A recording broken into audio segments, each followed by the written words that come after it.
तो त्यागी वस्तुतः हमारे यहाँ ब्राह्मण वर्ग में ब्राह्मण को दो वर्गों में विभाजित किया गया।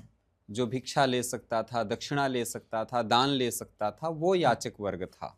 दूसरा अयाचक वर्ग वो था जो वर्ग दान नहीं लेता था, दान नहीं लेता है, दक्षिणा नहीं लेता है, याचना नहीं करता है। दूसरा पॉइंट कई बार पूछा जाता है कि त्यागियों की शुरुआत कहाँ से हो गई, बिल्कुल, कहाँ से क्या आ गए।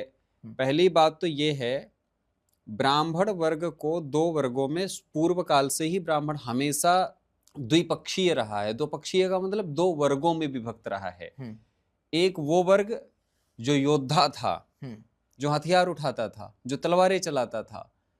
उदाहरण के लिए परशुराम जी, इसके पहले हमारे सप्तऋषि हुए हैं, सप्तऋषियों ने भी युद्ध किए हैं, सप्तऋषियों ने भी तलवारें उठाई हैं। और इसके बाद आइए द्रोणाचार्य, आचार्य द्रोण ने तो इतना भीषण महाभारत युद्ध उसमें लड़े और न जाने कितने कौरवों पांडवों सबको शिक्षा दी, सबके आचार्य थे।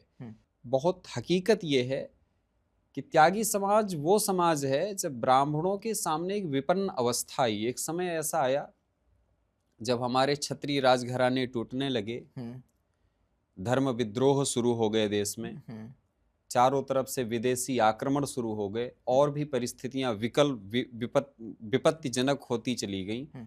उस समय त्यागी समुदाय ने सबसे आगे बढ़ करके उसने कहा कि हम अपनी वैदिक परंपरा को समाप्त नहीं होने देंगे, अपनी वैदिक धर्म संस्कृति और संस्कारों को समाप्त नहीं होने देंगे, हम अपने आचार्यों का भरण पोषण स्वयं कर लेंगे।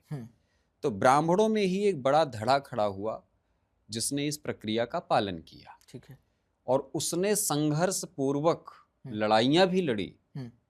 और एक वर्ग था जिस, आप समझिए, एक समय ऐसा था जब हमारे आचार्य शास्त्रों का चिंतन मनन निधिध्यासन करके शास्त्र प्रणयन कर रहे थे। कौन था जो उनका भरण पोषण कर रहा था? तो उस समय तो कई राजवंश टूट गए थे। बिल्कुल। इसके बावजूद वो जीवन पद्धति चला रहे थे, जी रहे थे। इसी तरीके से ये पश्चिमी उत्तर प्रदेश, हरियाणा इत्यादि प्रांतों में त्यागी समुदाय ने किया।